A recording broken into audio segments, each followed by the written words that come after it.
Udah belum? Dah. Dah. Assalamualaikum warahmatullahi wabarakatuh. Izin mempresentasikan hasil dan hasil pendapat Pancasila. Selamat menonton. Bismillahirrahmanirrahim. Assalamualaikum warahmatullahi wabarakatuh. Yang terhormat Bapak Randes Rahdian Aziz MPD selaku dosen pengampu mata kuliah Pancasila.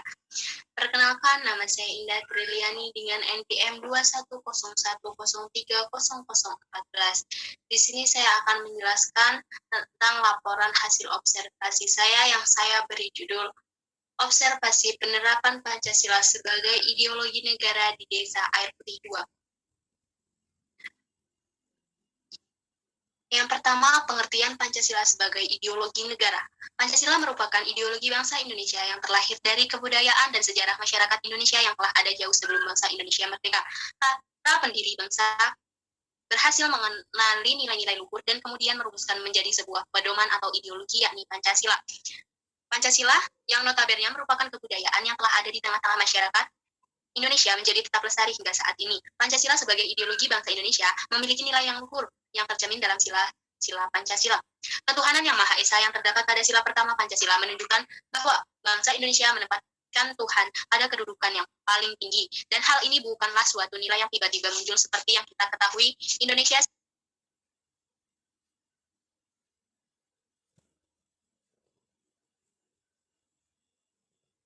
yang telah mengenal ajaran Tuhan. Ini terlihat di mana berbagai agama telah menyebar luas sebelum kemerdekaan Indonesia. Budaya gotong royong serta sikap kekeluargaan masyarakat Indonesia mencerminkan betapa nilai kemanusiaan telah ada jauh sebelum Pancasila dirumuskan. Pancasila sebagai ideologi negara yang memiliki nilai-nilai yang luhur. Nilai-nilai Pancasila menjadi sumber segala aturan, baik aturan formal maupun informal. Pelaksanaan nilai-nilai Pancasila merupakan suatu kewajiban masyarakat Indonesia, khususnya masyarakat desa. Profil desa. Yang pertama, sejarah desa. Desa Air Putih 2 berdiri pada tahun 1950 dan didirikan oleh Bapak Mursani selaku kepala desa pertama. Asal mula diberikannya nama Desa Air Putih 2 karena di desa tersebut terdapat sumber mata air yang sangat bersih dan jernih. Desa Air Putih 2 ini penduduk awalnya berasal dari Banten. Jadi penduduk di desa ini mayoritas bersuku Jawa. Dan desa ini juga sering disebut dengan suku Jawa atau kampung Jawa. Di desa ini mayoritas pekerjaan penduduknya adalah seorang petani lada dan kopi. Di desa ini juga terdapat tempat wisata pemandian Adaya. Masyarakat sempat sering melakukan mandi di sana dengan tujuan untuk berobat, yaitu untuk mengobati penyakit gatal-gatal dan jamburan yang ada di tubuh. Adapun selaku lurah yang menjabat dari awal didirikan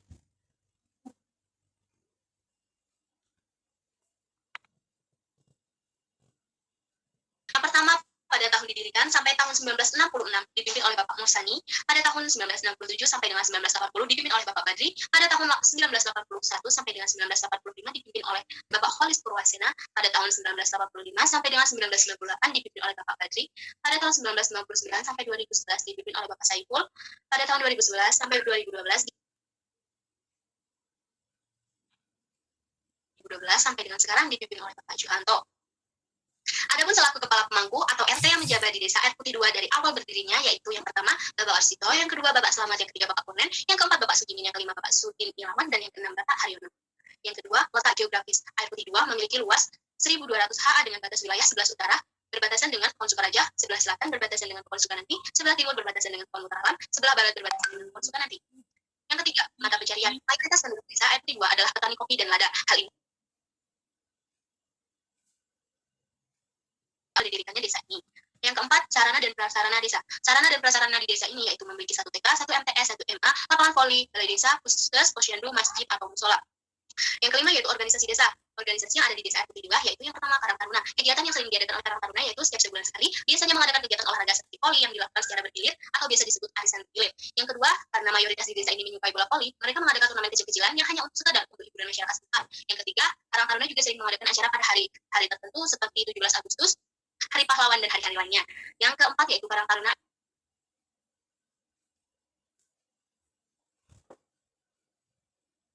disebut dengan Risma. Biasanya pada hari-hari Islam, seperti Maulid Nabi, Risma Air Putih 2 mengadakan pengajian. Setiap bulan Ramadan juga, Risma mengadakan bagi takjil secara gratis. Setiap bulan Ramadan tiba juga mengadakan tadarusan sore, biasanya dimulai dari pada asyar sampai menjelang berbuka. Semisal sudah di akhir Ramadan, Risma mengadakan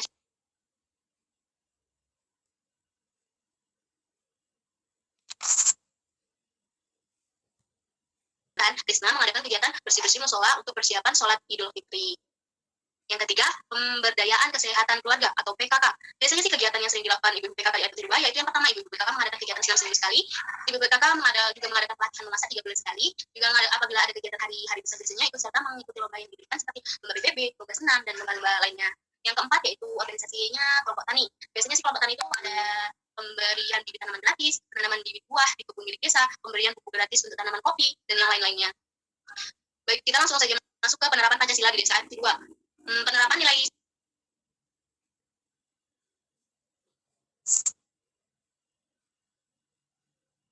mengaji setiap 1 minggu sekali yang diadakannya di masjid, sholat di masjid ramai, adanya jamaah yasinan bapak-bapak setiap malam Jumat, untuk lokasinya biasanya bergilir dari satu rumah ke rumah lainnya. Yang keempat, ada juga kegiatan yang diadakan setiap hari Jumat dan untuk lokasinya di masjid. Yang kelima, melaksanakan tahlilan saat ada orang yang meninggal. Yang keenam, adanya kegiatan rutin mengaji untuk anak-anak yang dilaksanakan setiap siang dan malam di Taman Pendidikan Quran atau TPQ. Yang kedua, penerapan sila kedua, kemanusiaan yang adil dan beradab. Masih banyak warga desa yang mau membantu orang yang sedang mengalami kemalangan atau terkena musibah seperti orang yang meninggal dunia, orang yang mengalami kecelakaan. Selain itu, warga desa sering tolong-menolong, diantaranya yaitu tolong-menolong pada saat ada seorang warga yang ingin melaksanakan acara tasyukuran atau hajatan. Di desa ini mayoritas petani kopi. Jadi pada saat waktu panen tiba dan pada saat musim penghujan, masyarakat saling tolong-menolong dalam membantu mengumpulkan kopi. Penerapan sila ketiga yaitu Persatuan Indonesia. Dan di desa RT2 juga sudah mulai menerapkan sila ketiga ini dalam kehidupan bermasyarakat seperti bekerja sama atau gotong royong yang meliputi satu, gotong royong membuat makam pada saat ada yang meninggal. Yang kedua, gotong royong memperbaiki rumah atau pembangunan rumah. Yang ketiga, gotong royong membersihkan lingkungan desa. Yang keempat, gotong royong pada saat pengaliran air bersih terputus. Yang kelima, gotong royong pembuatan tenda apabila ada salah satu warga yang ingin hajatan. Ya, lanjut saja penerapan sila keempat, kerakyatan yang dipimpin oleh hikmat kebiasaan dalam permusyawaratan perwakilan. Yang pertama, pemilihan ketua dusun atau RT dengan cara bermusyawarah. Yang kedua, tugas dan tanggung jawab sesuai hasil kesepakatan bersama, seperti jika di desa itu mengadakan pemilihan lurah atau wakilnya, maka nantinya yang akan terpilih harus bertanggung jawab dan jujur dalam melaksanakan tugas yang sudah dipercayakan oleh masyarakat. Yang ketiga, pemilihan ketua karang taruna juga biasanya dengan cara bermusyawarah. Misal juga kalau ingin mengadakan sebuah acara harus mengadakan musyawarah bersama dahulu supaya mendapatkan hasil yang mutlak. Yang kelima, pemilihan ketua risma juga biasanya dengan cara bermusyawarah bersama. Ketika warga sedang mengungkapkan pendapat dalam sebuah diskusi harus menghargai dan jangan menganggap remeh sebuah pendapat tersebut. Penerapan sila kelima yaitu keadilan sosial bagi seluruh rakyat Indonesia. Yang pertama, keadilan dalam mendapatkan bantuan bagi keluarga yang kurang mampu. Yang kedua, keadilan mendapat fasilitas dari negara seperti pembangunan jalan atau APBD. Keadilan dalam semua hal. Ya, lanjut saja kita ke nilai-nilai yang belum diterapkan dan penyelesaiannya. Penyimpangan dan penyelesaian penyimpangan pada sila pertama, yaitu belum adanya saling menghargai antar aliran-aliran agama Islam. Di desa ini ada beberapa aliran, namun tidak saling menghargai satu sama lainnya. Solusi untuk menghilangkan sikap rasis terhadap satu aliran, kita perlu mengungkapkan bahwa seluruh aliran tersebut memiliki derajat yang sejajar, hingga kita tidak meningkatkan yang meninggikan yang satu dan merendahkan yang lain. Yang kedua, belum adanya sikap saling menghormati dan menjaga kebebasan orang lain beribadah sesuai kepercayaannya. Di desa ini masih belum diterapkan karena di desa ini mayoritas beragama Islam, tidak ada yang non-Muslim.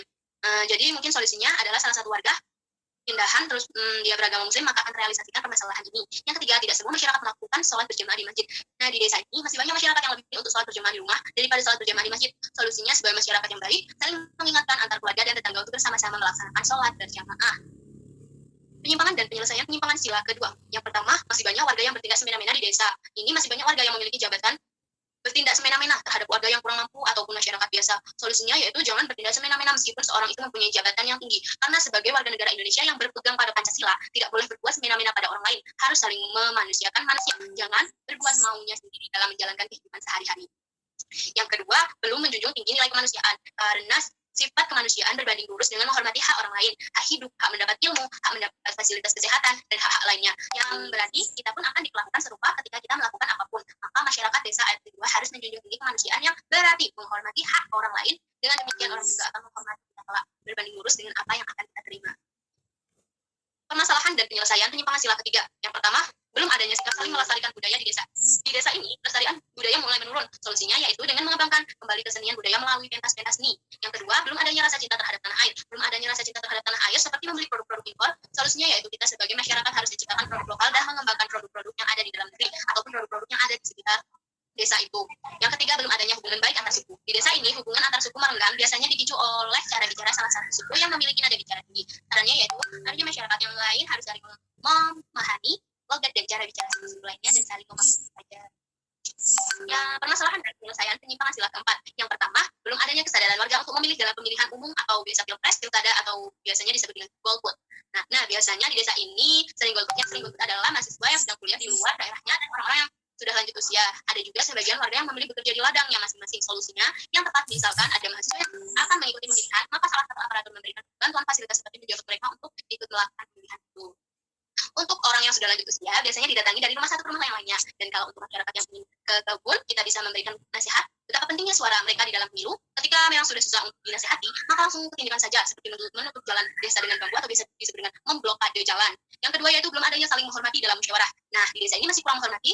Misal ada musyawarah bersama, sering adanya warga yang langsung keluar atau pulang duluan. Solusi yang paling tepat, jika ada yang pergi atau keluar pada saat musyawarah, harus diberikan sanksi atau diberikan teguran yang sebagian warga, yang ketiga yaitu sebagian warga belum mampu untuk menerima pendapat orang lain dalam musyawarah. Maksud dari permasalahan itu, ketika ada musyawarah, ada beberapa warga yang kurang setuju, dan solusi yang tepat itu harusnya masyarakat yang kurang setuju dan hasil musyawarah itu harus berbicara agar bisa merundingkan dan mencari jalan tengah dari sebuah permasalahan.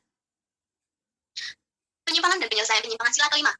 Yang pertama, pemberian bansos kurang tepat dan kurang merata. Pembagian bansos di desa air putih 2 kurang merata dikarenakan bantuan bansos biasanya malah diberikan pada orang-orang yang memiliki perekonomian yang cukup mampu. Kadang yang benar-benar membutuhkan malah tidak mendapatkan bansos. Masalah itu ada dikarenakan pencatatan bantuan bansos oleh kepala pemangku belum diperbarui. Ada di dalam data penerimaan bansos itu adalah data yang lama. Jadi otomatis bantuan pasti kurang tepat dan masih kurang merata. Solusi terbaik yang dapat diambil dari masalah ini adalah pendataan ulang kembali masyarakat yang memang sangat membutuhkan bansos ini dan untuk masyarakat yang sudah mampu tidak membohongi data yang mendapatkan bansos. Jadi mohon untuk jangan disalahgunakan. Yang kedua yaitu pembangunan APBD atau biasa disebut anggaran pendapatan dan belanja daerah. Merata seperti pembangunan jalan. Biasanya pembangunan jalan ini merata, tapi akhir-akhir ini pembangunan APBD sudah 2 tahun sudah mulai kurang merata. Ini diakibatkan karena adanya pandemi COVID yang sudah 2 tahun melanda negara Indonesia. Dan banyak dampaknya pada anggaran-anggaran, contohnya anggaran APBDN atau dana-dana yang lainnya dialihkan untuk dana COVID. Jadi biasanya dana APBDN yang awalnya mula biasanya 100% penuh menjadi 50% saja karena dipotong bantuan COVID. Jadi biasanya pembangunan jalan yang semula desa mendapatkan semua itu hanya bisa 2-3 desa saja yang mendapatkan dana tersebut. Solusi yang tepat adalah mungkin pandemi COVID masih ada sampai sekarang, jadi kita berdoa dulu. Dan bisa 100% lagi, 100%. Kalau untuk saat ini misalkan hanya 3 desa saja yang bisa mendapatkan dana tersebut, maka harus dilihat atau disurvei dengan benar manakah desa yang memang benar-benar sangat membutuhkan dan desa yang belum terlalu membutuhkan. Untuk desa yang memang belum terlalu butuh, maka harus mengalah terlebih dahulu. Yang terakhir, pemberian bantuan COVID tidak tersalurkan keluarga. Nah, pemberian bantuan COVID ini juga tidak tepat sasaran di desa ini. Belum pernah merasakan adanya bantuan COVID dari awal adanya COVID sampai sekarang. Padahal desa-desa lainnya sudah ada yang merasakan seperti bantuan beras, minyak, susu, dan lain-lain. Tapi anehnya di desa ini belum pernah merasakan indahnya bantuan dana COVID. Mungkin saja bantuan ini memang susah punya dari pusat atau memang diselewengkan juga, kita tidak mengetahuinya. Solusi terbaik adalah kita langsung pergi ke pokon atau kantor kelurahan setempat untuk menanyakan di mana dana tersebut. Dan kalau misalkan dana itu turun, bisa langsung dikonfirmasikan ke pihak atasan. Dan kalau memang dana itu ada, kira-kira kapan turunnya, dan bisa ditanyakan terus-menerus. Nah, terima kasih. Baik, mungkin itu saja dari saya. Ya, akhiri. Wassalamualaikum warahmatullahi wabarakatuh.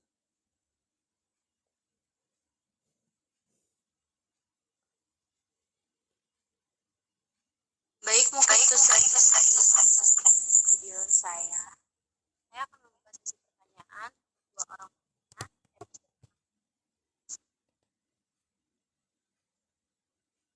Izin bertanya. Ya, Pak. Di Desa Air Putih 2 itu kan ada pariwisata. Apakah pariwisata yang ada di desa Anda dikelola oleh masyarakat dengan baik? Dan apakah ada bantuan pengelolaan untuk tempat pariwisata dari pemerintah?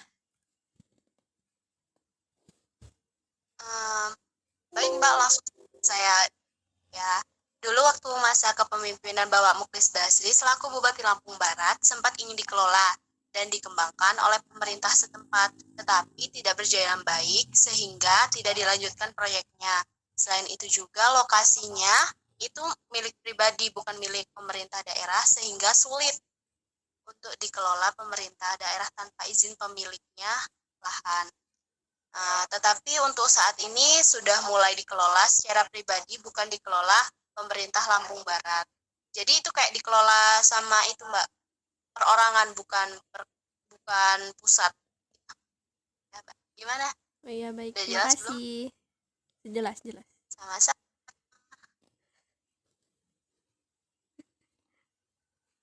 Izin bertanya, Ya, Mbak.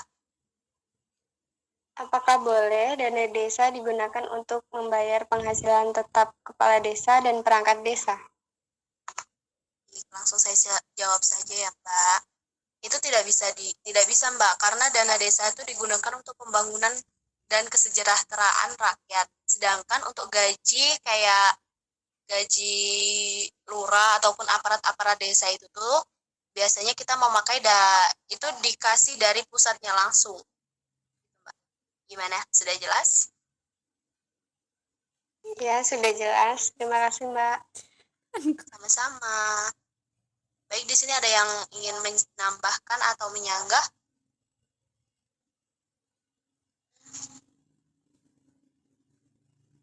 Baik, kalau tidak ada, saya akhiri saja. Saya akhiri. Wabillahi taufiq wal hidayah. Wassalamualaikum warahmatullahi wabarakatuh. Waalaikumsalam warahmatullahi wabarakatuh. warahmatullahi wabarakatuh.